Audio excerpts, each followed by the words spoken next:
जो biosphere reserve है उसका हमें ओरिजिनली आइडिया कहां से मिला? तो we got it from UNESCO. कहां से मिला? यूनेस्को।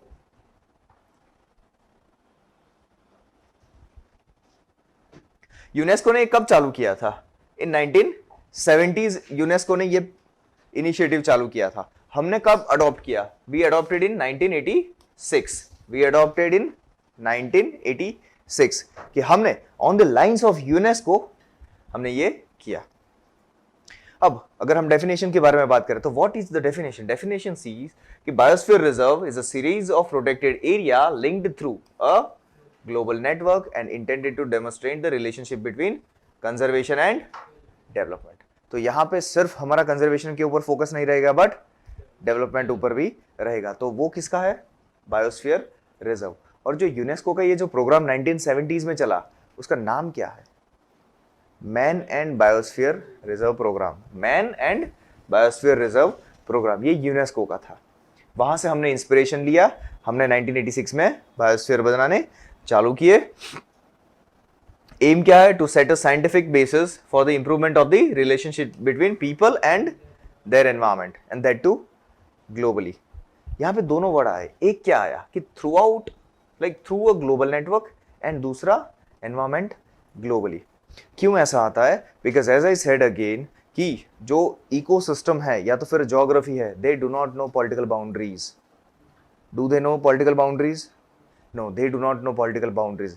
एग्जाम्पल के तौर पे हम ले सकते हैं कि great Nicobar biosphere reserve, Kutch biosphere reserve, Sundarban अगर बायोस्फीयर रिजर्व में कन्वर्ट हो गया तो मानस बायोस्फीयर रिजर्व अगर, राइट।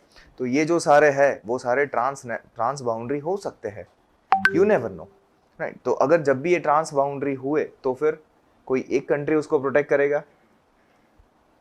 नहीं, दोनों कंट्री को साथ में करना पड़ेगा, राइट। तो दोनों कंट्री को साथ में करना है तो what we have to strive for?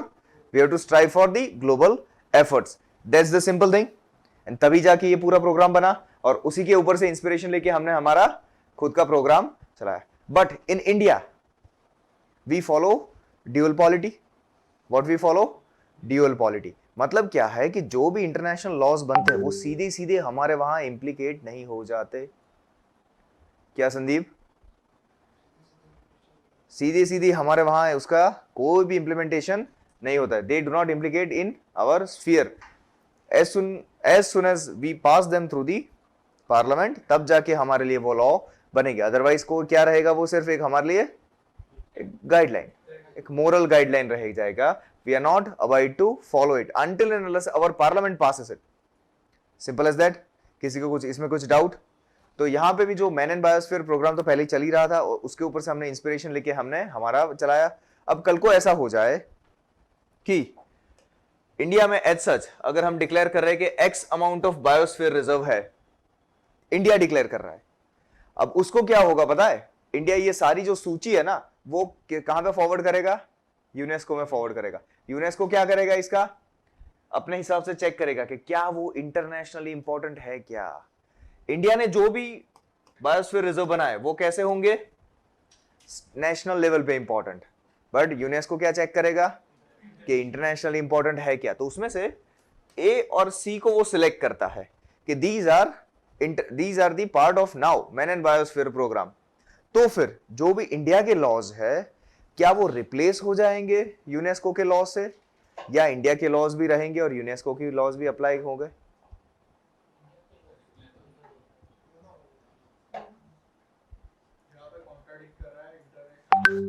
हाँ, ओके, हाँ, चलिए, okay, can be considered. Anything else Abhay? हाँ, मैंने ऐसा कहा कि जब भी कोई भी चार हमने अपने खुद के बायोस्फीयर रिजर्व बनाए, चारों चारों सूची वहां पे पहुंच जाती है। जैसे ही हमने बायोस्फीयर रिजर्व बनाते हैं हम सारा ऊपर दे देते हैं। फिर यूनेस्को क्या सिलेक्ट करता है कि जो भी इंटरनेशनल इंपॉर्टेंट बायोस्फीयर रिजर्व कौन से है उसको सिलेक्ट करेगा और फिर उसको इंटरनेशनली अफिलिएशन देगा कि now it is a part of the network of man and biosphere program.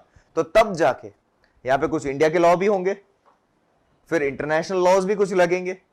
तो इंडिया के लॉज पूरे पूरे रिप्लेस हो जाएंगे या दोनों लॉज एक साथ लगेंगे?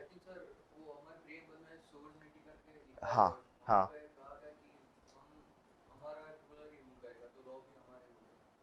ओके मतलब तो फिर तो इंटरनेशनल लॉज नहीं लगेंगे इसमें?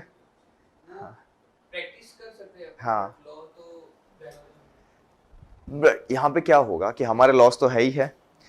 Now what will we do कि जो भी यूनेस्को ने बोला है, now we have to be in a list of UNESCO, तो हमें उसका भी थोड़ा कुछ करना पड़ेगा। ऐसा यहाँ पे ऐसा नहीं कि सोवरेनिटी हम दे रहे हैं, सिर्फ हम उसको अफिलिएशन दे रहे हैं ना। ब्लू फ्लैग सर्टिफिकेशन में क्या है, हम थोड़े उसको सोवरेनिटी दे रहे हैं। जितना भी हमारा राष्ट्रीय धरोहर है, नेशनल हेरिटेज है, राइट, तो हेरिटेज में जब जब ये यूनेस्को हेरिटेज साइट बनती है तो थोड़ी हम उसको दे देते हैं। बट द पॉइंट इज कि यहाँ का पूरा जो रेस्टोरेशन है यूनेस्को की लाइन में रहेगा।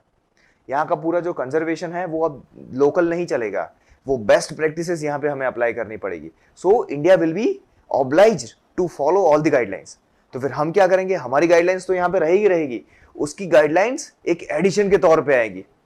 तो पहले अगर यहाँ पे 100% प्रोटेक्शन मिलता था, अब जाके प्रोटेक्शन कितना मिलेगा, 150% प्रोटेक्शन हो जाएगा। और जहां जहां पे भी कंफ्लिक्ट आएगा, जहां पे भी कंफ्लिक्ट है, तो नोटिफिकेशन, ये जो डिक्लेयर हम करेंगे ना, एक हमारा प्रेस रिलीज निकलेगा, तो उस टाइम पे हम उसको क्लैरिफाई करेंगे कि now this law will prevail और now that law will prevail. तो उसके लिए हम जब भी हमारी नोटिफिकेशन आएगी कि now India like this two biosphere reserve has been a part of a man and biosphere reserve, और पूरा हमारा पूरा प्रेस रिलीज होगा, उसमें ही पूरी चीज क्लियर की जाएगी। उसका मतलब क्या है कि सुपीरियरिटी किसके किसके लॉ की होगी, इंडिया, क्या इंडिया, इंडिया के लॉ की ही सुपीरियरिटी होगी। हम सारी कुछ चीजें यहां पे अप्लाई करेंगे, क्यों, हमें भी इंटरनेशनल अफिलिएशन लेना है, हमें भी इंटरनेशनल फेम लेना है, दैट्स हाउ ये पूरा चलेगा। सो दैट्स व्हाई अब यहां पे अगर आपको लिखना है, इंट्रोडक्शन लिखना है, तो how you should write the introduction. तो इंट्रोडक्शन ऐसे लिख सकता है कि it combines nature and science, economy and education and human livelihood along with safeguarding ecosystem। 5 word में पूरा पूरा हो गया। इज इट और isn't it? 5 वर्ड में आपका पूरा अंडरस्टैंडिंग हो गया। एंड अगर आपको एंड करना है, predict the consequences of today's action on tomorrow's world, हो गया, एक पंच लाइन भी आ गई, यस और नो, तो इस हिसाब से पूरा चलेगा। अब जो बायोस्फीयर रिजर्व है उसमें एज सच क्या क्या चीजें होती है, बायोस्फीयर रिजर्व के कैरेक्टरिस्टिक्स क्या क्या है, उसके बारे में बात करते हैं। तो सबसे पहले कि लैंड हो या कोस्टल रीजन हो, उन दोनों को भी प्रोटेक्ट कर सकता है। People are the integral part of it, people are integral part of it. क्यों हमें ऐसा लगा कि people are integral part of it, because the नाम क्या है प्रोग्राम का, man and biosphere reserve. Now those are degrading, they have immense international value, but जो ऐसे है कि that can capable of being restored to more natural condition, उसको ही identify करेंगे। कुछ ऐसा है कि ऑलरेडी डिग्रेड हो ही गया है, तो उसको हम यहाँ पे आइडेंटिफाई नहीं करेंगे। किसको आइडेंटिफाई करेंगे, those who have still potential to become the best।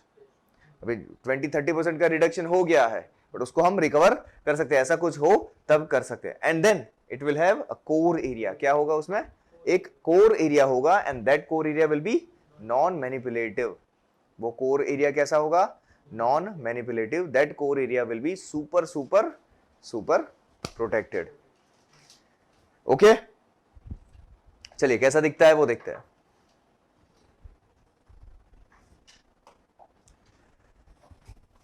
सबसे पहले बायोस्फीयर रिजर्व जो है उसके कुछ कुछ जोनिंग होंगे। जोनिंग में कैसे जोनिंग होते हैं, एक होता है ट्रांजिशन एरिया।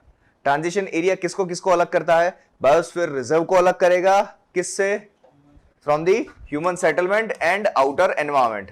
जो आउटर लैंड है या तो फिर आउटर सेटलमेंट और आउटर ऑक्यूपेशन ऑफ ह्यूमन है, उससे इसको अलग करेगा। तो जब ये अलग करेगा तो यहां से धीरे धीरे धीरे लॉ एप्लीकेबल होने चालू हो जाएंगे, तो उसको क्या कहेंगे, ट्रांजिशन जोन। ट्रांजिशन जोन के बाद थोड़े स्ट्रिक्ट लॉज लगने चालू हो जाएंगे, उसको कहेंगे हम बफर जोन। और बफर जोन क्यों रखते हैं, ताकि बाहर की जितनी भी इंपैक्ट आए वो सारा इट गेट एब्जॉर्ब्ड हियर। और हमारा जो बीच का जोन है उसको कहा जाता है core zone, which is non manipulative zone, which is highly important zone as far as the ecology is concern. तो उसका यहां पे हम बेस्ट कंजर्वेशन कर सके, वैसे एफर्ट डालने के लिए what we are trying to do, we trying to create some kind of a buffer zone, ताकि बाहर के आने वाले जितने भी अटैक है, जितने भी प्रेशर है, जितना भी पॉल्यूशन है, it all sucked up here. Transition and buffer में सारा सारा सकडब हो जाए उसके लिए, तो फिर core will be the highest amount of protection, core will be having highest amount of protection. अब यहां पे देखिए क्या क्या चीजें अलाउ करते हैं जनरली हम। ट्रांजिशन जोन जो है वहां पे एक तो है यहां पे टी मतलब टूरिज्म, और दूसरा यहां पे क्या है, ह्यूमन का सेटलमेंट। अब ये जो ह्यूमन का सेटलमेंट होगा वो कौन होंगे, वो लोकलाइज पीपल होंगे। कौन होंगे, लोकल्स।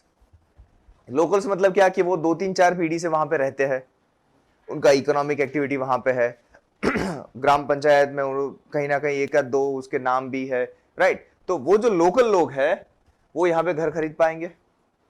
अगर हमें बाहर से जाके घर खरीदना है तो it will be much more difficult. ऐसा नहीं कि zero, government can do everything, but the point is कि हमें जो लेना है नॉर्मल कंडीशन में we can not just take it.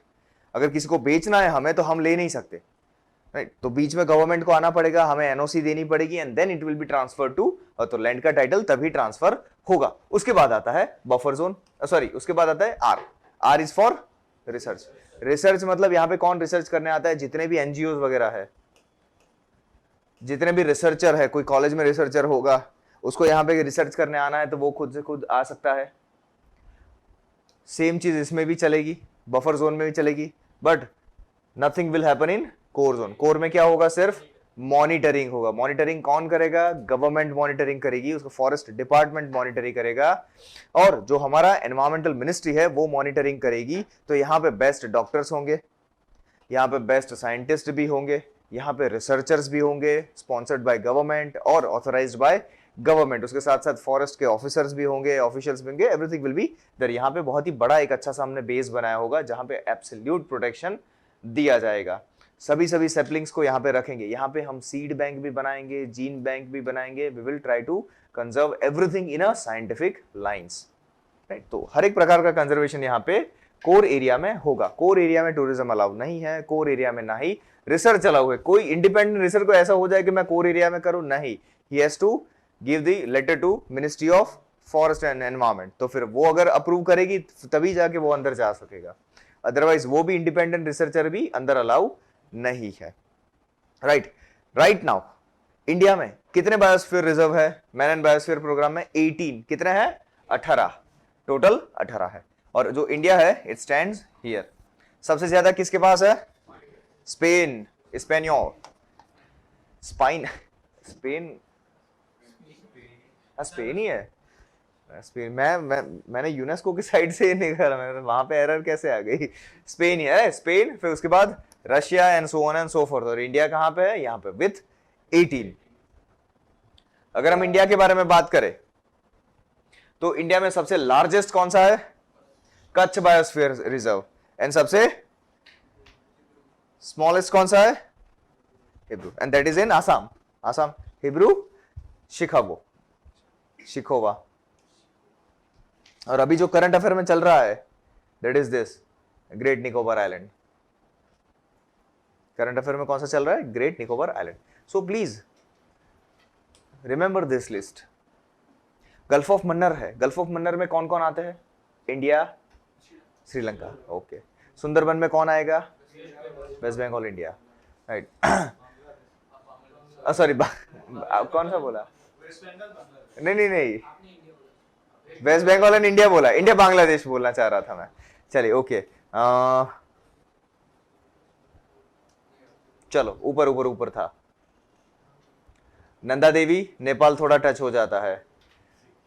Dihang दीपांग, China आ जाता है, चाइना।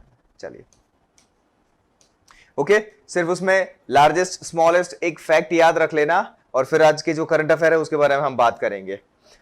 पिछले 1.5 साल में जो भी बायोस्फीयर रिजर्व अगर करंट अफेयर में है तो फिर उसकी आपको छोटी सी नोट बनानी पड़ेगी। 1 साल पहले कौन सा बायोस्फीयर रिजर्व करंट अफेयर में था, पन्ना। क्यों केन बेतवा लिंक की वजह से वो बायोस्फीयर रिजर्व करंट अफेयर में था। केन बेतवा लिंक क्या थी, वो इंटर लिंकिंग ऑफ वाटर्स का एक प्रोजेक्ट था कि जो बुंदेलखंड में जहां पे ड्रॉट रीजन है वहां पे पानी पहुंचाने का पूरा प्रोजेक्ट था, और वो कहां से पास हो रहा था, पन्ना बायोस्फीयर रिजर्व में पास हो रहा था। और उसके पहले पन्ना सिर्फ टाइगर रिजर्व था। कैन बेतवा हो गई, उसके बाद उन्होंने उसको बायोस्फीयर रिजर्व डिक्लेयर कर दिया। तो अब क्या हो गया कि पहले टाइगर रिजर्व सिर्फ था, तो हम कर रहे थे तो कोई इंटरनेशनली कोई उसको ध्यान ही नहीं दे रहा था।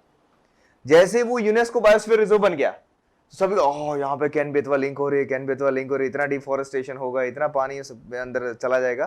तो वो सारी चीजें फिर इंटरनेशनल, वो ना आपका पॉजिटिव भी है और नेगेटिव भी है।